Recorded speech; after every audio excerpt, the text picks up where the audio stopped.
Welcome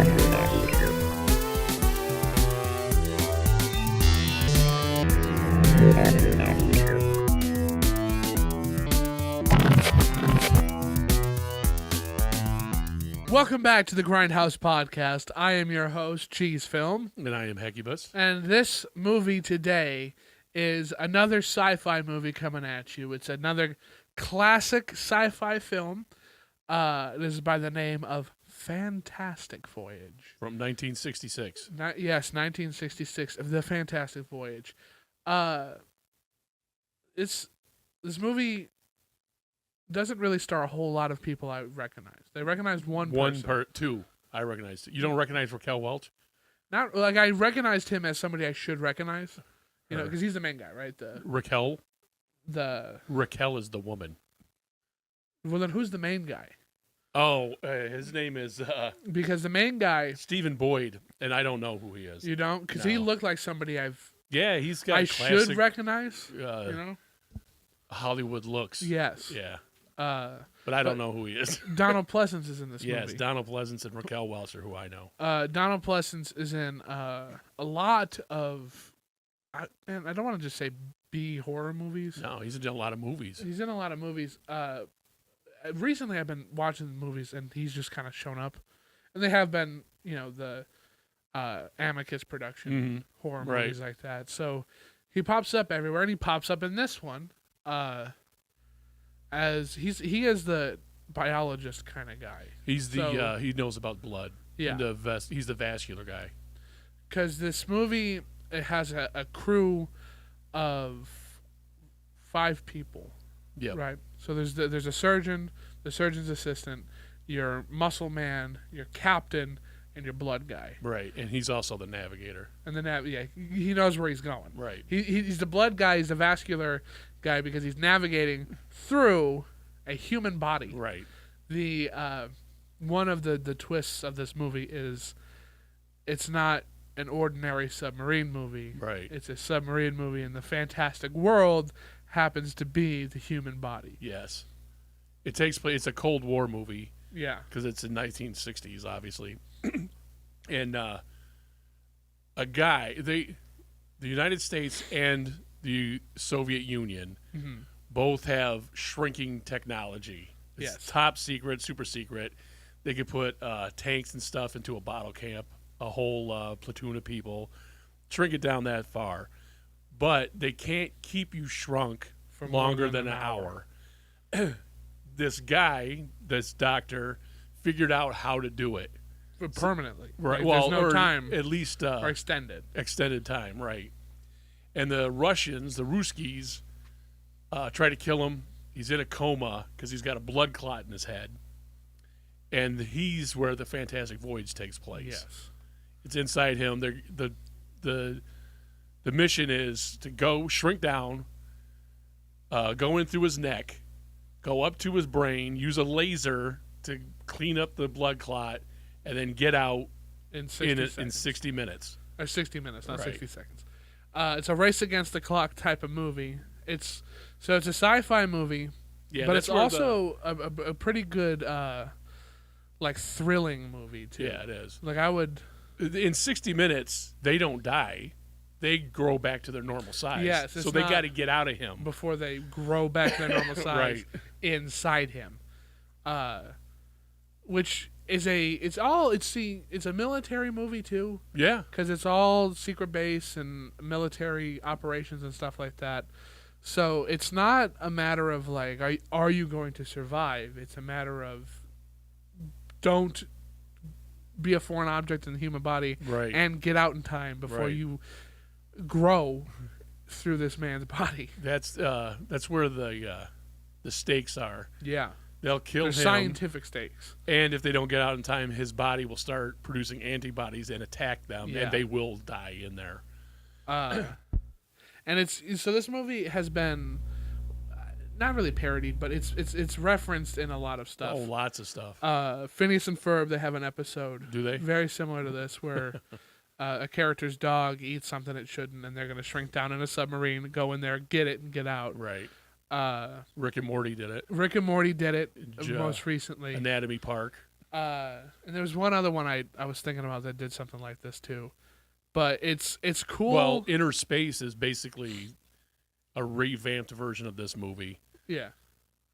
And for being a movie in the 60s, it's, I think, shot really well for what they're trying to do. Yeah, it's perfect. And the effects, although haven't aged great, no, but they do stand out. They do stand up, and they look. It looks really good. It does. It does look really good. Here's the thing: up until like the late '80s, medical schools would show this movie as concepts of what they're talking about to teach future doctors. And it's cool because this movie both opens and closes with a little note about how this isn't how our technology is now, but right, very possible in the very near future, this is how it's going to go. It ain't gonna go. It ain't going to go like that at all. But this is a science movie. Yeah, it's a hard sci-fi It movie. is. Like Because there's an adventure movie too, but the science is the first and foremost. Yeah. Like it's right there. Right. There is no getting around it. They took it very seriously. They consulted a team of doctors and surgeons to get a lot of the stuff right. Because they just cared that much about it. Like there's not really a whole like precedent set here. Like there wasn't like they're trying to do this to outdo something else. They really came in at full throttle. Yeah. And that's such a cool idea. And there's a line in the movie where Carl Walsh says that how they're seeing this stuff for the very first time. They're the first humans to ever see anything like this. Yeah. And so was the audience because nothing like this has ever been in a movie before. And it's really cool. The movie, it's like you said before, it's a good movie. It's just a good movie. It stands up on its own. The adventure part of it. I mean, it's the stories. Obviously, it's fantastic with the shrinking down. Yeah. But when they take it all seriously, and it's not ridiculous. It's a good play on like man versus nature. Sure. Like Jurassic Park is too, like how Micro is, and all that kind of stuff. The Incredible Shrinking Man. Yep. That take nature and twist it in a way that we haven't seen it before. Right. I think this is right on par with those. The only difference is those are all like Frankenstein is a morality tale where you can't really mess with this, and they don't try to play God in it or anything. No, it's just the technology is the good guy in this movie. And I like that there's no moral of the story here. No. They are scientists who perform a scientific procedure, and that's it. That's all this movie is. Yep. And it's scientists on a journey. Yep. Because, I mean, at its bare bones, it's a medical movie. Right. Yeah. And they don't stray really far from that. Like you said, like the fantastic elements are red and white blood cells traveling through the heart, getting into the brain and stuff like that. There's no like, oh, it's an alien from a different world or some. It's strictly coded in science. Yep. If this was a possible thing to do, this is how it would be. Yeah. And I think that's exactly what the motive behind this movie was. Yeah. Was how why don't we try to invent the new form of science? Because I'm sure shrinking stories and shrinking technology in stories were around this time too. I mean, like The Fly and stuff like that did like transporting. Like shrinking is right the next step. So, and it's one of those staples of science fiction. To have a movie where you shrink down, and to just play it as if it was a documentary. Essentially. Yeah, exactly. And all of the threats are plausible. Yeah, with the body attacking them, or there was takes a left-hand turn early on when they're in his neck, and they didn't know about a little tiny fissure in between his vein and his artery, and they end up getting sucked into the wrong place, and everything is a ticking time. Yeah, they got an hour, man. That's it. And so everything that hinders that is a real attention builder. It's good. It really is, and it's done really well. Sure is. So like when the first thing that goes wrong happens in the fissure, they're like, well, we either pull out now, or we try to go through the heart. Right. We've already discussed that going through the heart is basically a death sentence because it's so powerful at that scale. It'll rip them on. Yeah, when they're going through that whirlpool fissure thing, you can see that the G forces are affecting them. Yeah, they start almost like sliding all over the place. Right, and and that's nothing compared to when they get into the heart. Yeah. So they got to kill the guy, stop his heart so they can get through there because they don't want to pull out yet. Yeah, they They're can't. so committed to it. Yeah, that it's not. I was going to say that earlier. Everyone is except for Donald Pleasance is always like, "Oh, forget it, let's give up." Yeah, he's scared because he's the foil. Yeah, everybody thinks it's this one doctor who's very stuck on himself, but he is like, "We're not leaving. We got to save this guy. He's a doctor." And the other Donald Pleasance plays is the only reason what's his name again? Stephen Boyd is on there is to find out who the mole is. Right. And they all think it's this one doctor, and it's really Donald Pleasance. Honestly, I thought it was going to be the captain. Oh, because yeah. everything he said, well, it felt early on that they were trying to set it up to be him. I think they try to move it around a lot to keep you guessing. Because he, like, very early on, he's like, well, if this happens, we're going to lose this. And it does. And that does happen. But, or like... their jets get clogged, that's what happens. The jets get clogged, they'll start losing air. Yep. But everybody else is right here. He's the only one separated from them all. So it could be him. Right. He even says, like, everybody else should go outside. I'll stay in here. It all seems like it should be him. Yep. But then as it goes on, it seems like it could be somebody else. Right. And then once you get to the end, you're like, well, yeah, no, he's a pilot.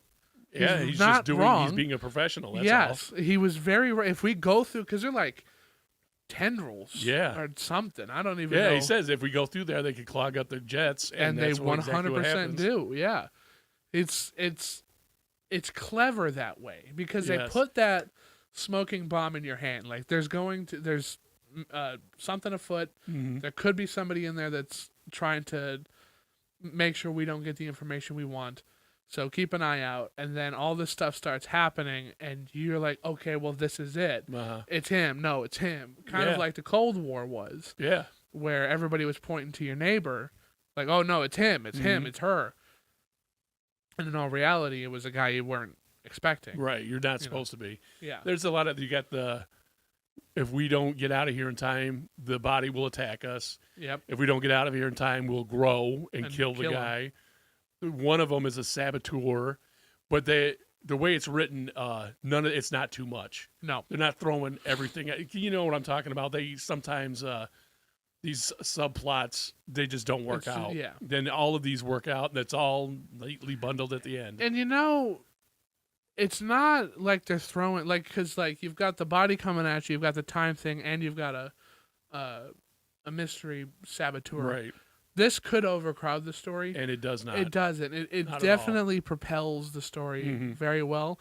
And it's almost not noticeable in a way. It all flows very well. Yeah. Every piece of it does. You don't have to try to pay attention to it. It's not hard to pay attention to. Like I know a lot of modern movies, they throw a lot of plots into it, a lot of subplots. That sometimes don't go anywhere, sometimes overcrowd it, and you're always like, oh yeah, well here's this one, this is what we got to do next. It's all over the place, and this is a movie that could have been like that. Yep. Well, they didn't really write stuff like video games back then because they weren't video games back then. No, but I mean, but it's not like that. You got to go here to do this, and then here to do this. That kind of video game is what I'm talking about. But it could have. It all, it could have. This could have easily been that way. They were they did a good job writing this movie. Yeah. There's no MacGuffins. There's no none of that. Yeah, there's no MacGuffins. All straightforward. Yeah. Which is cool. It's kind of refreshing to watch a science fiction movie where science is the forefront. Right. We've kind of lucked out on a lot of the sci-fi movies we picked for this because science is taken seriously in these science fiction movies. The Wasp Woman's a science fiction movie. For those for those at home who might not know what MacGuffin is, what is a MacGuffin? You mean you, Randy Official? So a MacGuffin is. How about if we said mystery box?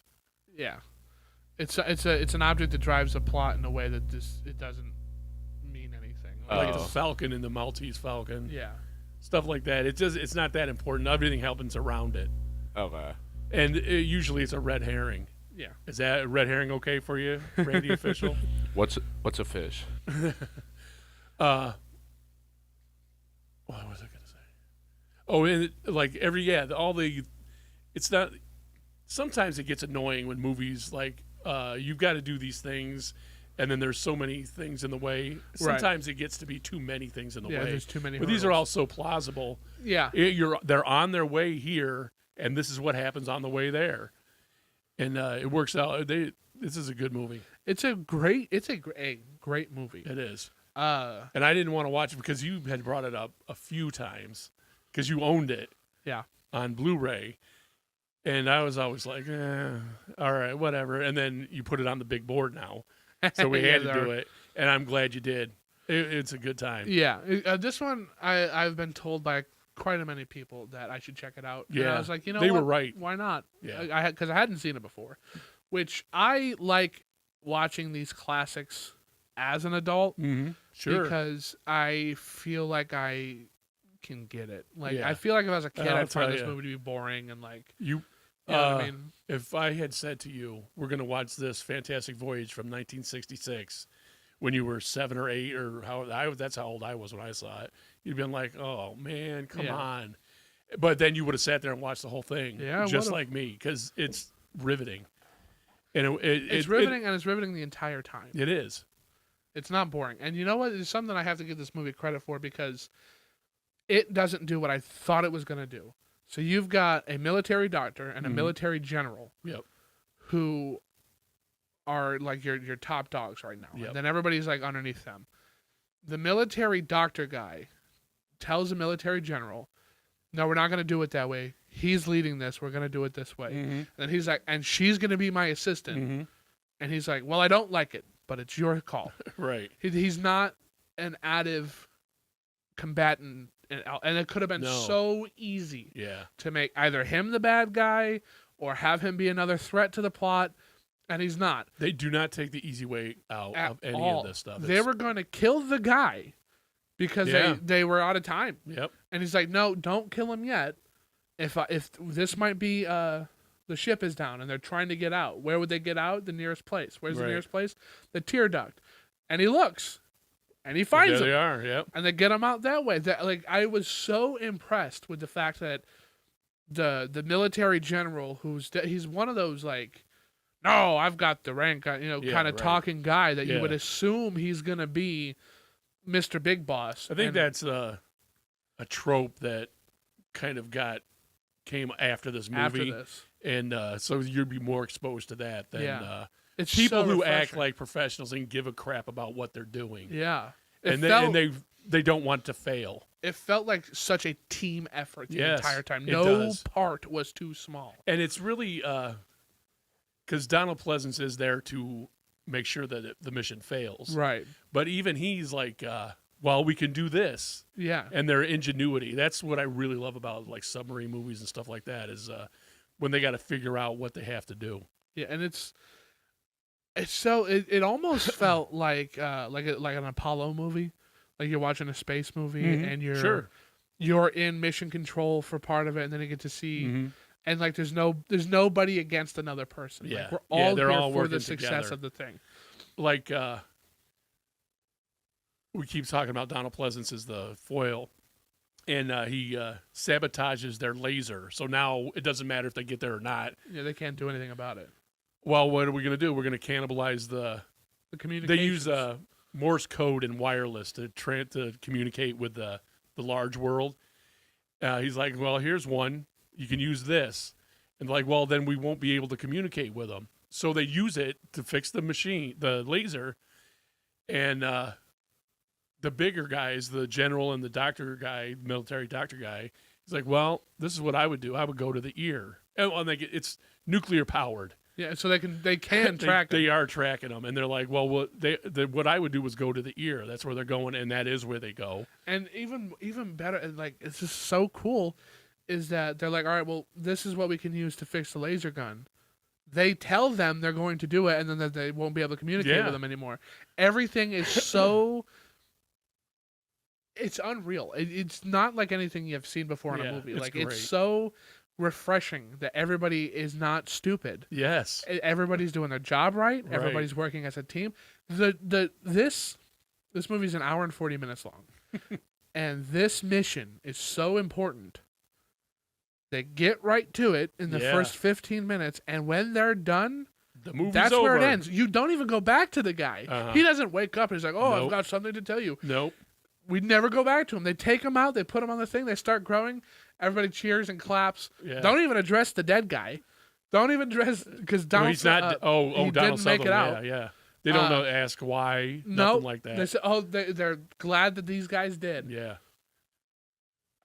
That's so refreshing. I You kn- love that. You know what else? That they grow 60 minutes after they shrink. Yeah, It's 60 minutes of the movie they are shrunk, and when they come back, it's 60 minutes later. well-timed, yeah. Another thing, there's no music in it until they get into the body. The yes, adventure part. it's They use the tonalities, and they even reference they did it on purpose, like Forbidden Planet, for the opening titles and stuff like that. And there's no music on purpose until they're They get inside in. the body. and it's all. It's great I would music say too. They mystical really do or good. like yeah, otherworldly. otherworldly. It's very otherworldly, and it's cool that they do that because when you're in there, it's not like anything we've seen before. Yeah, And it's a whole new world for humanity Mm-hmm. to explore. It's a smart technique to do. yeah. To do it that way. Another thing I want to kind of talk about are the effects in this movie. Oh, good, because I was going to talk about that next. They're 60s, 70s effects. Sure. They're They're good 60s, 70s effects. and they stand up. So like when we were talking about like Barbarella and how like they'd have the glowing ball here Mhm. and there and stuff like that. That's how they present like the white blood cells and not the white blood cells, the red blood cells and Yep. plasma and stuff like that with coloring and yeah. cell shading and framed cells and Yeah, rotoscoping right. over it. And I think for the most part, when you have a wide shot of the submarine going through the veins, it looks great. Yeah, it does. I think it looks fantastic. It really does. It's only really kind of like iffy when you're inside there and you've got a person and it's obviously yeah, you could tell. There's green matte and- lines there. Yeah, there's hard line. There's sometimes the face gets cut off and It's stuff like like that guy. that. Yeah, the captain's head gets cut off part of one. one or part. when they first get shrunk down and the Yep. scientist is guiding the forklift, and then you see his face through it. Hey, Yeah. that's a cool shot. It is a cool But shot. B, you can definitely tell that's a shot composition. Yeah, absolutely. But other than that, like the white blood cells being practical like that, that's a Mhm. great idea. All of the actual sets, like the membrane of the cells, Yeah.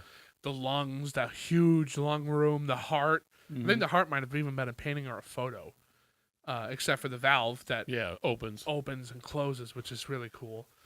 But but yeah, it's it was all covered. filmed on a set because they go outside of the. It's called the Proteus, and that set they built a mock-up, the big one, and everything that's inside of it they shot inside that thing. They only made two things: the big one and a little tiny one when they shoot them in. But so they made it so that they could take parts of the walls off to put the cameras in. Yep. And that's their set. That's it. And then when they go outside of it, it's a sound stage, and they're on wires. Yeah. And they filmed it faster, so it would look like they're moving through something. Yeah. There's nothing there; it's the air. But they were afraid that the wires would reflect on it, so they burned them with acid to take any luster off of them, which weakened them. So while they're floating around like that on wires, they could have easily plummeted Oh. down. Yeah. Yeah, the special effects in this are very good. They won 2 Academy Awards for special effects. Well, good because It deserves It it. deserves yeah. it. And like the main guy that did the special effects, my phone turned off. He also worked on 20,000 Leagues Under the Sea, Yeah. and the guy that designed the Nautilus designed the Proteus.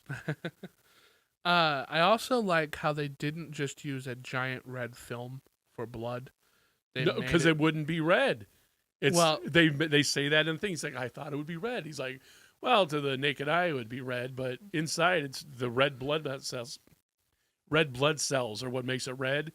So when there's a red blood cell that's this big, yeah, the rest that's of the red. stuff is just clear. Yeah, they like said it's the seawater, they seawater. say. They kept saying Yeah. it's cloudy. It's because it could have been. Would have been very easy and very cheap just to put a big red filter over everything. They But it don't would have been do stupid. that. It 'cause would have that's been not stupid. how it would go. And it's, man, I want to call it brave and like what's the word? You can't say brave because this movie, they were like see, I was gonna do it. Forbidden Planet was the other big sci-fi movie, and that was 10, 20 years before this. Yeah. And the producer said, this is going to be the most expensive science fiction movie ever made. And it was at the time. Yeah, and then along came other movies. Yeah. That It didn't cost $1 billion swiftly got that. adjusted for inflation, that's for sure. It's innovative. It is. It's something to really like be impressed with. Kind of like how in Citizen Kane, the camera moves, and that's taking everything to the next step. Yeah. Or the low angle Yeah, where they had to dig a hole. and cutting holes in floors. Yeah. Get this 150-pound camera to get the it's right hard shot. to move. Yeah, 'Cause right. it was on a tripod, and that is where it stood. Yeah. Oh my god, old cinematography is so fun. And then Orson Welles changed it Yeah, he did. forever. Everything you see now You're is ruining because it of for next week. was not next week. We'll talk about that. We'll talk Oh, about it's that. not next week? Okay. No. But we will address Citizen Kane. But back to this because it is a marvel in special effects and in Mhm. editing. I think Yeah. really well. Like if you want to be an editor or if you want to learn special effects, this is a great movie to watch the commentary with, Yeah. to definitely. study, to watch, to just envelop yourself with because it is a masterclass in that. Mhm. And especially for being a movie from the 60s, Yeah. it is impressive, to say the least. I always thought it was impressive, but it's good to see like that you think it's impressive Yeah. because you've seen Jurassic Park came out and another 20 years after this, and it's it's a whole different sport. Ain't It even a really- different ball game. It's a whole different sport. I'm trying to think of like a sci-fi movie that came out recently in today's age. And I mean, other than the fact that you can tell, like, there's movies that you can tell are shot from the 60s. Yeah. This is one of them. So I wouldn't say you can put it up there with the new Jurassic Park, Mm-hmm. but I think you would have just as much of an experience with this as you would with the new Jurassic Park. Sure. And I think Star Wars, it wasn't until Star Wars came out that they could really do all that stuff because that's where they invented that whole motion capture stuff. Yep. Not motion capture, where the camera moves in the same way every time the computer generate or controlled. And they didn't have that then. So, like, there's not a lot of, I don't think there's any tracking shots where, they're on a dolly or anything. The ship in this. moves through the thing, but the camera doesn't move around a lot. Yeah, the ship moves through frame just Right. like that. Which, man, again, like I don't want to. And that's how you can tell it's from the 60s. Because Yeah. there's no, it's not that flashy. well That style with the Yeah. camera moving. with that and the color grading and the Yeah, it's very vibrant. like depth of field, like everything's kind of Yeah. in focus. It's Yeah. not, advanced, Mhm. in its Right. in its filmmaking, but it's Well, and advanced in other ways. It's in CinemaScope, so they probably couldn't do probably didn't want to. a lot of depth Yeah. of field because of That was a conscious choice. Yeah, So we're it going to was. film it like this, and we're going to want it all there, hmm because it's elevating. Yeah. It's great. It's great when it's taken this seriously, and I like it. I liked Yeah. it a lot. Now, let me tell you a couple other things. when the part where they go to the ear, we were talking about that, and the guy's like, if inside the Proteus, they're like, if there's any noise, we're gonna be shaken to death. Yeah. And I think they'll realize that because this is after they cannibalize the wireless. Yes. The guy says, we got to be absolutely quiet. Then he tells the people, don't move, nothing. And the doctor starts sweating. And a nurse is going to give him something to wipe his head off with. And she drops scissors on the floor. And they're all going crazy. And it's reverberating in the ear. It's well done, and they're like, "Oh man!" I thought that was really funny because I love that. That's the biggest part I remembered from watching when I was a kid. Was that one part where I'm like, "Oh no!" Well, in the macro world, they enhance the audio for it, so it sounds really loud. Yeah. So when you go into the micro world, it's just like, and it's shaking again. Yeah. But that's when Raquel Welch gets flung through someplace to the inner ear. And these corpuscles are going to eat her, basically, because that's what happens to Donald Pleasance. He gets eaten, and the ship. So she's got these things all over all her. the white blood cells. And it's like choking her. And the director was like, okay, you guys got to get him off of her. And it's, desperate. They did. It was obvious they were trying to avoid her boobs. And he's like, all right, look. You can't do it like that. So I mean, she's not groped or anything, but they had to make a conscious effort to make it look real, like they're trying to save her life. Not feel her up. Fake.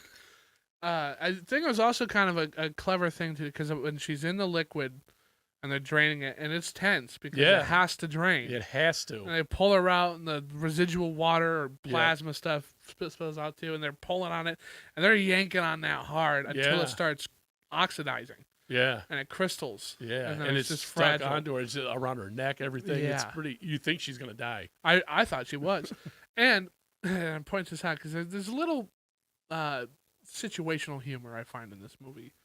Like the dropping the scissors. I think that's situationally funny. When she's dying and the first guy is able to pull off the stuff and he crumbles in his hand. And they're looking at it instead of helping her. They take a minute to pause. She's still dying. Look at this. It crystallized. And then they go back to it, and each one of them does it. They each do it. Yeah. I think that's situationally funny. But this movie had a massive impact on sci-fi and in the world. Because I know it had a massive impact on people like Michael Crichton with his book Micro, because it's the same, like it's a scientific thing shrinking people down. He's a good science fiction great sci-fi writer. I love his writing. I'm just talking about his movies, like Westworld. He directed Westworld and wrote it. What's that other one? The Andromeda Strain. That's pretty good too. I can't wait to watch that. I want to read the book first, though. It's not. It's only that thick. It's real. You can do it in a day. Oh, nice. And that's another thing where you don't think about. I won't ruin it for you, but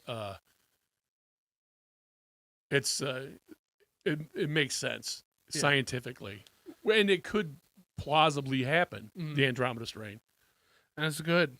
It's good sci-fi. I like that. It is. I think that's the biggest difference between a movie like this and a movie like Star Wars. Star Wars is like fantasy. It's a fantasy. It's a sci-fi fantasy movie. This is a sci-fi movie. Yeah, that's it. And I think that's the biggest, like with Star Trek and Star Wars feuds. Like Star Trek isn't as fantastical as Star Wars is. Right. It's also a completely different. It's not totally different. Star Wars either. I like them both, so it's completely different. Yeah. But yeah, I mean, this is a must watch. I think. This is a great movie. It is a must watch. This is up there. It's not streaming anywhere free right now. I had to rent it on Amazon. Okay. But it was only $4. Amazon's got some good renting prices. I know. Yeah, they do. I think it depends on how new it is. Because Longlegs is $20, and I'm not spending $20 to watch it. It's on my Vudu. You can watch it now. It is. I own it. No kidding. I haven't seen it yet. Why didn't you tell me that? Well, because I bought it to watch it with Courtney, who wanted to see it. We didn't get a chance to see it in the movie theater. Yeah, So when me it was neither. out on Voodoo, I purchased it. Oh, I was like, yeah. I'm going to get that. I know what I'm doing Monday. Yeah, go ahead, because I've only heard good things about Me it. too. And then somebody was saying something bad about it. I'm like, I'm not even going to pay attention to this. One, I don't want it spoiled. Right. And two, the other people that I see doing reviews about it and stuff, I trust them more. Yeah. I think a lot of times people do reviews, negative stuff. Just to be negative. Yeah, and it gets more traction Yeah. that way. Yeah, we can't do that. No, We're we going to like be movies too honest much. about Yeah. ours. Because I didn't like Count Dracula. Nope. But this is about liking movies, not Yeah. disliking movies, not hate. Yeah, this is about even finding little things in a bad movie to enjoy. Yeah, even that, like the Wasp Woman. Yeah. But this one is got This to one's be a just hidden a gem cult for you. classic. Like, Yeah, this is great. I loved this. This is a movie I really hope they remake. I was going to talk about that too. Because And they could totally, when they beef up the special effects for this, it'll just be more believable. make Except this for the movie- shrinking part, but inside the body stuff, Oh my god. forget about it. So Disney owns Fox now. Right? And Disney, because this is a Fox movie. It is. That was MGM. Anyway, Disney's dabbled in stuff like this. yeah, Like The Black Hole, that's a Mhm. sci-fi movie too. yeah. So there's no reason why they wouldn't have any kind of issue making this. Mm-hmm. And honestly, I don't say this often, but I kind of would like it to be a shot-for-shot remake with some upgraded graphics Yeah. and some, I guess, upgraded actors. Because everything about this, I think you should just keep it the same and just update the way it looks. Right, because there's no Soviet Union anymore, Right. but you could, like China, they could be doing this technology. Russia could still be doing it. Russia could still be doing it. So yeah, you just take the script and do it again. And modernize it. That's Yeah. it. That's all you got to do. Keep everything, the tone, how serious it is, keep it all the same. Yeah, Don't make it a goofy movie. we're talking about Or people overdramatic. shrinking down, going into a guy's body, blowing up a blood clot or whatever in his brain, and getting out through their tear duct. Yeah. And the most unbelievable part to me, this guy, they have a coffee pot there, and one of the generals is drinking the coffee, and they're out of sugar. And he's going to squish an ant. That ant would not be in that building. No. It's There's way no too way in secured. hell. And like they go into, they've got the claw thing that they're going to pick the Proteus up with. Yeah. They would be covered in stuff because their hair's not covered Yeah. when they're bringing it in. All that stuff, it would be sterile as sterile could be. I probably An wouldn't ant would not be in there, and you're not going to see anybody's haircut. Nope. And you probably wouldn't be using that type of forklift either with the emissions it gives off because it's a gas-powered. Well, I don't think so. The guy's pushing it. I thought it was making a noise. Anyway. Well, it probably was making a noise with the wheels and stuff, but or the hydraulics, but those were the unbelievable parts Yeah. to me. An ant being in there, them having a coffee pot like that. This kind of stuff. That's the unbelievable part. Yeah. And they do that ant is on purpose because he's going to squish it, and he thinks twice. The guy's like, you're going to be a Buddhist now? Or a Hindu, one of those two. The thing I found to be a little too much is when he does look into the giant Yeah. magnifying glass, and he sees him on the eyeball, and it's like It's like a waterfall. Yeah, it's too like they're on the watery. beach. Yeah. It is a little too watery. I could understand like if they were like trudging through like eye mucus. Yeah, you stuff know, but, because like, that's there's where a- they are. It's like waves crashing on It something. is. It's like it's like they're on the beach. And, Yes. Yeah, it's like waves, and that is a little too much too. Yeah. But I mean, honestly, everything else about this is great, and I like how alien it looked Yeah. for being in a human Yeah, body. and It's but it's such a inside smart human body. idea. Yeah, it was great. Because not even the red blood cells look like red blood cells. Yeah. Well, they just- look like cells that are red. But yeah, but like when you pick up your science book, like they have a very distinct Yeah. donut-looking shape. Yeah. Right. They don't look like that. Yeah. They look alien. Everything looks alien. Everything does. The white blood cells look alien. The brain looks alien. Yeah. The inside of the lungs. I love the brain too when they're in the brain and you see these little flashes of electricity like the Yeah. synapses. That's so It's smart. very clever. And the thing that eats Donald Pleasance, they did put some of those flashes in there just to make it look a little better. Yeah. But it's such a masterclass. It is.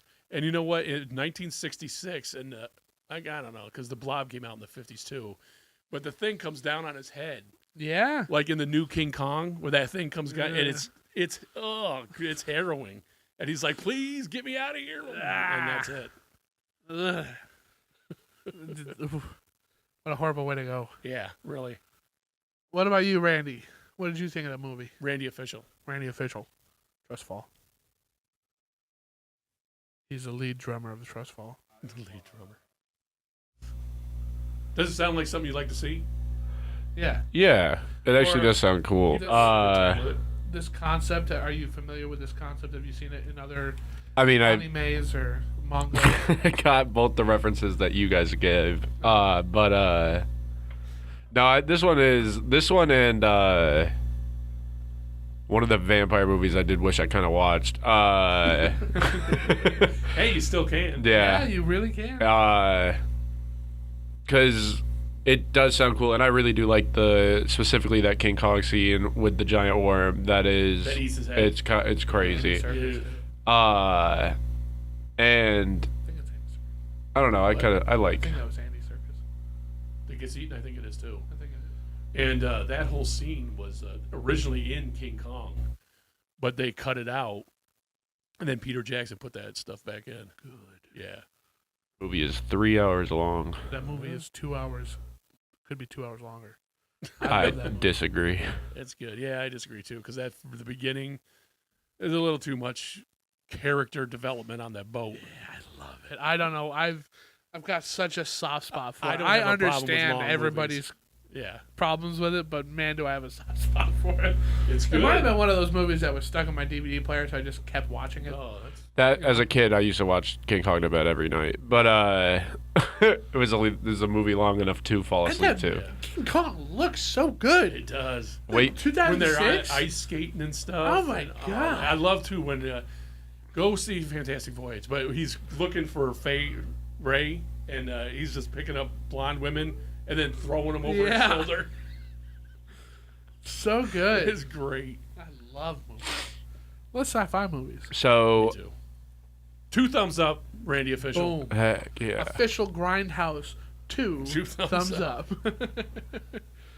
Yeah, check it out because it's really worth the watch. It is, and you buy it if you can. I think it's Yeah. worth. You could watch it again easily. I- It's rewatchable. And I can't. Out of the sci-fi movies you guys watched already, which one is like this one up there? Is this one the top 5? Number is this 2 for me. one? Number 2 for sure. I don't remember the site. Well, like Planet of the Apes, we talked about that. The Star Wars Fly. stuff. I don't know, but it's good. Yeah. But I mean, It's good, and you probably haven't seen it, and you're going to see something you've never seen before, and Yes. told in a way that you don't really get to see anymore. Yeah, and that's another thing. It's nice and fresh for being a movie from the '60s. Yeah. But I'm glad you brought that up because next week we are going to do a season 2 finale. Okay. This was originally supposed to be like the finale, a nice big. Oh, that's a good one to Sci-fi end it on. It was, but I got this idea from a buddy of mine, who said you should do like a ranking video. Yeah. Oh, Yeah. So next week we're gonna take a look at all of the movies from this season, from season Okay. 2, starting with I believe Spaceballs Okay. up to Fantastic Voyage, and Do it again. I almost did it. Yeah, we should just do Fantastic Planet too. I don't like it. But we'll take them all, we'll rank them up, and we'll have a nice little spectacular there to, Yeah, that's to a end good out idea. season 2. You should pay that friend. That's a good Fine. idea. Well, if that friend got more people to watch this, so that Yeah, we or could if, get or if that friend sponsors watched and it stuff. himself. Whatever. All right, But so also, go ahead. No, No, I Well- was wrapping things up. You well, go ahead. I was gonna bring up the fact that you've got that really nice Grindhouse shirt on. That's right. It's a nice shirt you got there. And this is September, so everybody's going back to school. Yeah, Be the coolest kid in your class. it's the coolest kid in your class. The Grindhouse shirt. Randy's got a Grindhouse Hoodie. hoodie, We got hats, Compliments. Got big compliments on the hoodie. Oh, did you? It is very comfortable. It's so nice. We got hats, stickers, Yeah, magnets, these are good quality mugs. clothes. Yeah. So we've got it all. So check out the link at the grindhousepodcast.com. We are also on Facebook, Twitter, TikTok, YouTube, Spotify, iHeartRadio, Apple Podcasts, literally everywhere you get your podcast from. We're everywhere, and we want to be everywhere. Join the conversation. Hit that like button. Share this video with your best friend or your worst enemy. Leave a comment, and tune in next week on the Grindhouse Podcast. I have been Cheese Film. And I am Hecubus. Thank you so much. Cheese Film out.